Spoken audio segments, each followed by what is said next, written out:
Hello, folks, and thank you for choosing to spend time with me today. We've got something a little bit different. This is going to be this year's Halloween special.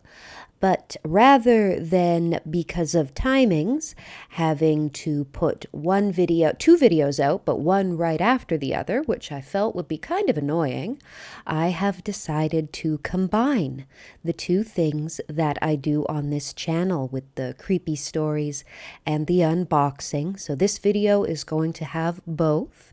The first part will be the creepy, in today's case, poetry, followed by an unboxing.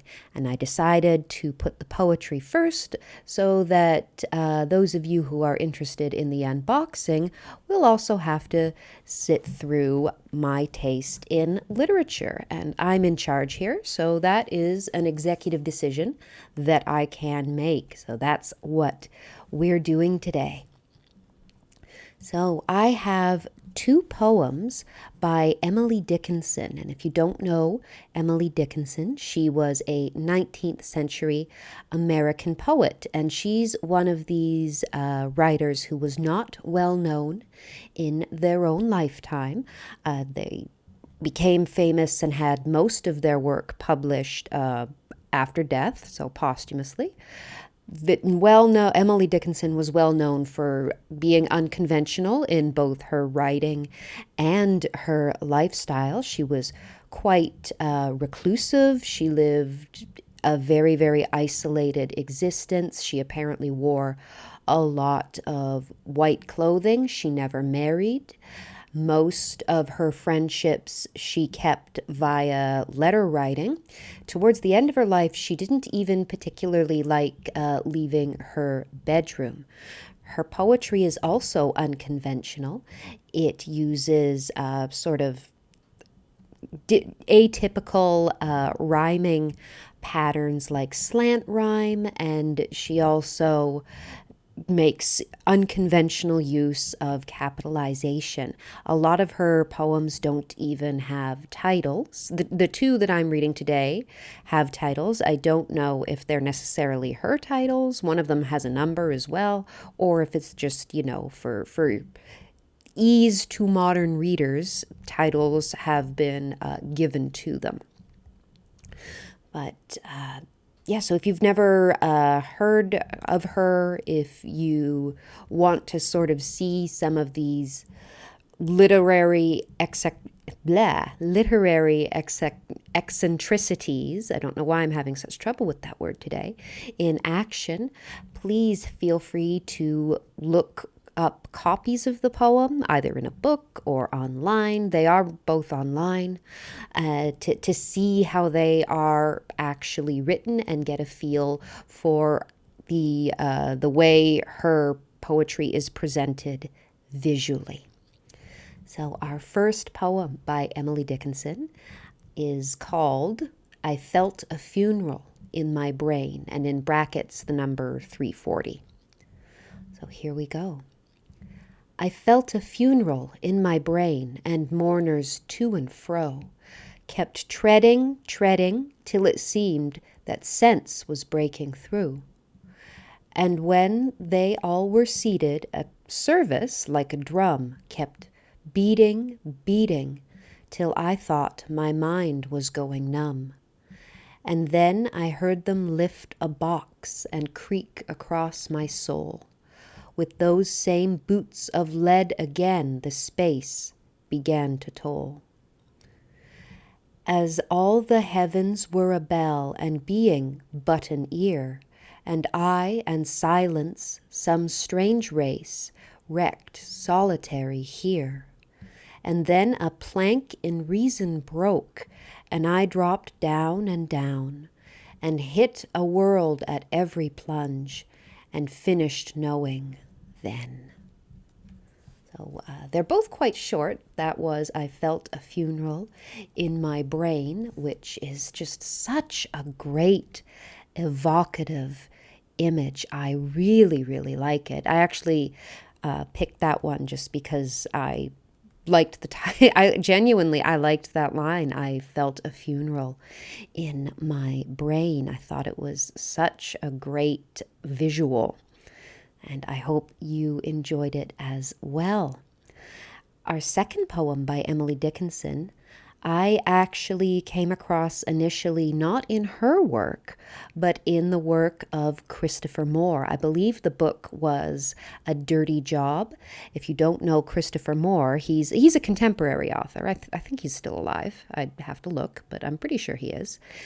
Where I guess you would describe it as sort of black comedy, because there are some pretty heavy themes of death and loss and mourning, particularly in A Dirty Job. But in a lot of his work, there's a thread of the macabre that sort of runs through all of them, but presented very much with a sense of humor.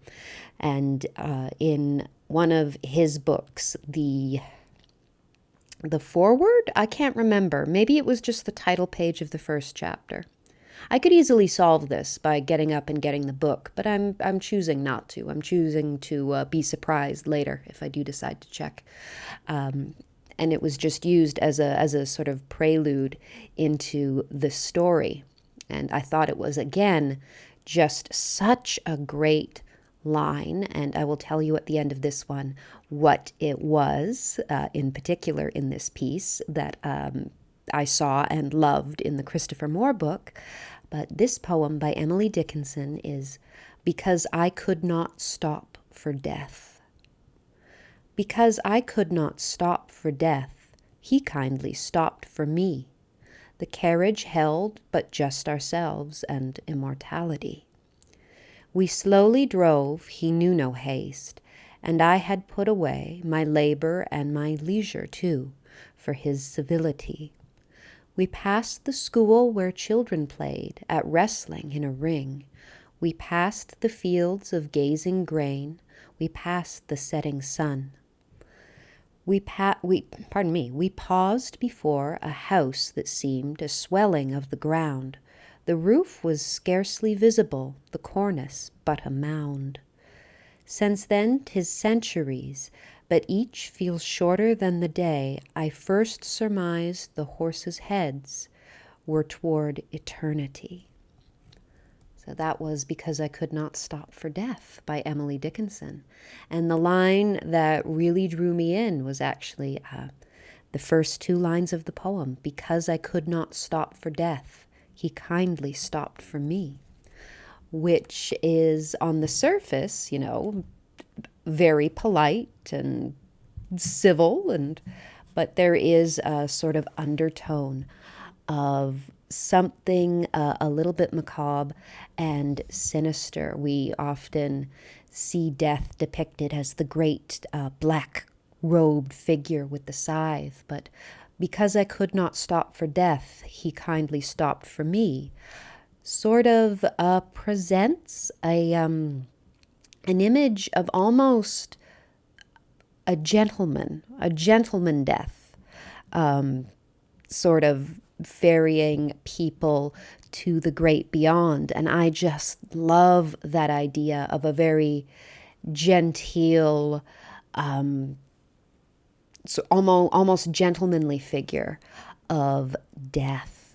So those were our two Halloween poems for this year. I hope you enjoyed. I hope they do encourage you to look up the works of Emily Dickinson and see them for yourselves. And I hope you can find something to enjoy amongst all her writing yourselves. And with that, we will get on to the second half of this Halloween special.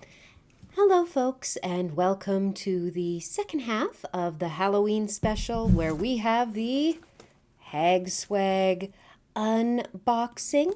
So this is the October subscription box. So that would be the Samhain box, basically, for Samhain, Samhain, however you want to say it. I am not here to police that, but this box is usually really, really good. So I'm quite looking forward to getting into it. There is usually a specific theme, but as usual, I did not check. As always, not sponsored, but I can wish. So, thank you for choosing to stick around for the rest of the video, and let's see what is inside this subscription box. We've got our, trusty letter opener. Come on. One.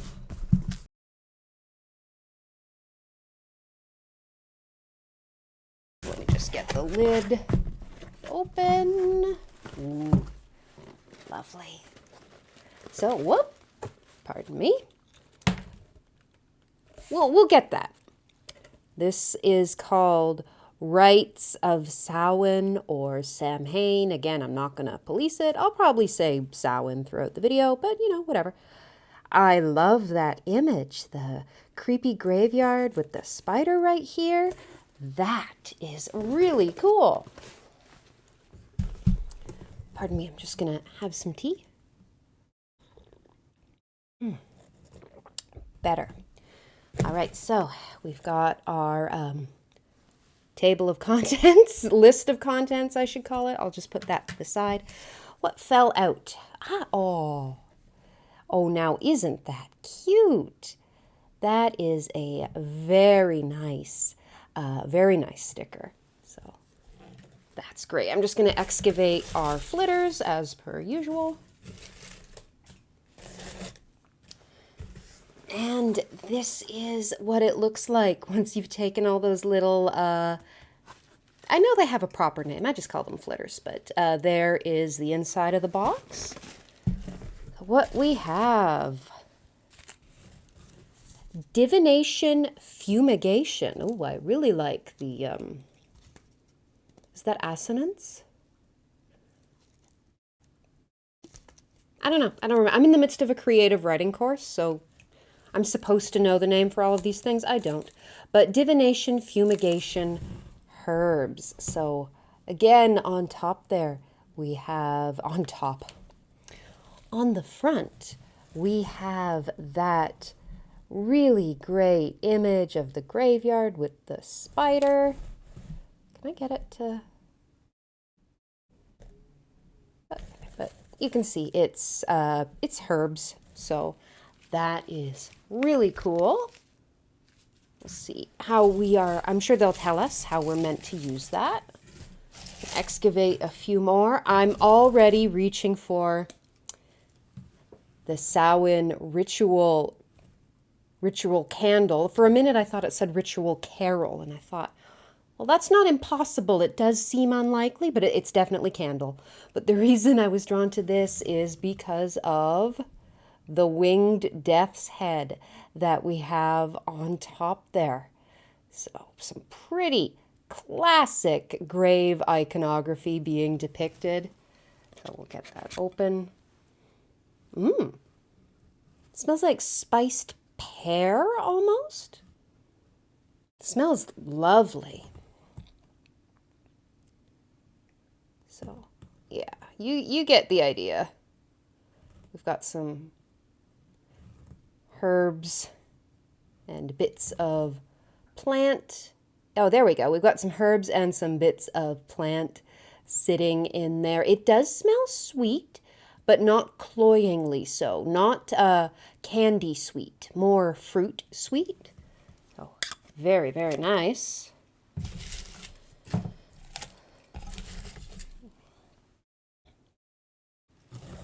Flying, sorry, let me move my hand to a better spot. There we go. Flying ointment. Probably not made from the body fat of an unbaptized male child, if I had to hazard a guess. Although that is the old-fashioned folklore recipe for flying ointment. I'm willing to bet that that is not what they have done here. It doesn't really smell of much. Maybe a little bit of a fruity sweet smell, but you can see, and the color's just sort of a brownish gray sort of mud color. We'll see what that is for. And now we have our things wrapped in cardboard. Oh my God, I wish I could read properly. October Rust perfume oil from Earth and Alchemy. So we'll see. Yeah. So we've got an image of a branch with some thorns. So there we go. Let's have a smell. Oh, it's a roll-on. Oh, excellent. A roll-on top. That does make it easier to apply. Can't. Let's just try them. It's that same very warm sort of spiced fruit. Maybe a bit of vanilla, but again, it's sweet and spicy, but not cloyingly sweet, which I probably have mentioned several times. I'm not really a fan of that. Pardon me. Where'd that coaster? Oh, it's over here. Okay. What did we do before there was tea? Must have been a miserable time to be alive. All right. So, another thing in the cardboard. Come on. There we go. I'll deal with wherever that fell later. This is our herb for this month, this subscription box. Wormwood. Yeah. Absinthium, which was, I don't know, an ingredient in absinthe, supposedly, not supposedly, I think in enough quantities, either on its own or whatever mixed with whatever else you use to make absinthe is a hallucinogen, I think. That's I could be making that up. As always, fact check me. Not actual medical pharmacology advice. I don't know what I'm talking about. But that's cool.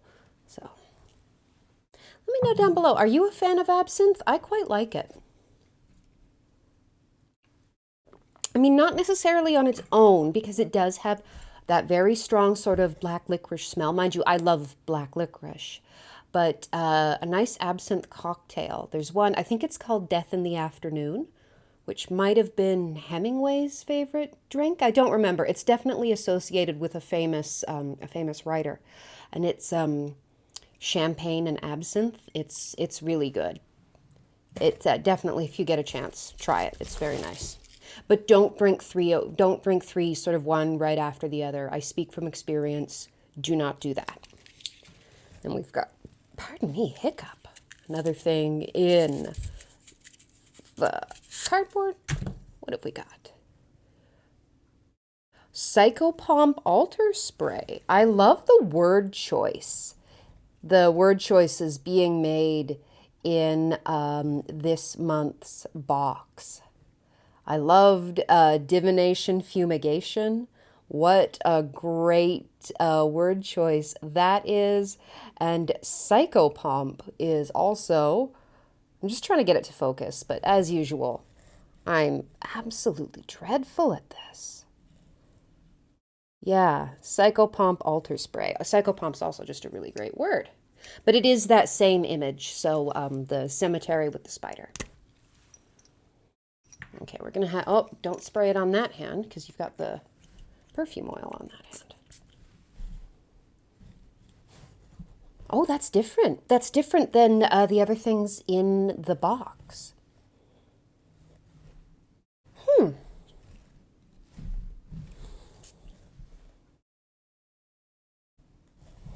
It definitely has more of a herb smell than a spice or a sweet smell. Maybe a bit of cedar or balsam, something kind of like that. It is really nice. It's just very different to what else is in the box. So I'm just gonna make sure I've got everything, but I'm pretty sure, yes, that is now empty. So let's check our list of contents. Oh, but it does help if I'm reading it the right side up. Okay, Rites of Samhain. Samhain ritual candle. Yes, we got that. Wormwood herb. Yes, we got that. Ba, ba, ba, ba, ba. Connects us with the soul of loved ones. So I'm just reading about the wormwood herb. Already left Earth. Popular herb for funerary and necromantic use. Candle, blah, blah, blah. So they're recommending you dress candles and sprinkle it in your doorway or put it in a little bag, a little sachet, however you want to say it. That's what they're recommending you do with it. The psychopomp altar spray. Traditionally, a psychopomp is a guide of souls to the place of the dead. This spray can be used as an offering to your ancestors. Oh, contains okay, this is going to tell me what it smells like. Mugwort, lavender, rosemary, and other necromantic herbal essential oils. So I was totally wrong. No balsam or cedar or any of that. I wonder if it's sort of a combination of the mugwort and the rosemary that's making me think that. Okay, divination fumigation herbs. We definitely got that. I love that word choice. That is so good. Use this herbal blend as a loose incense in a well-ventilated space. Yes, definitely, particularly loose incense can be quite strong. Or outside. Yes, contains, oh dear, I might not be able to say all of these correctly. I do apologize. Pau Duarco? Pau Duarco. Feel free to correct me. Rose, I know how to say that word.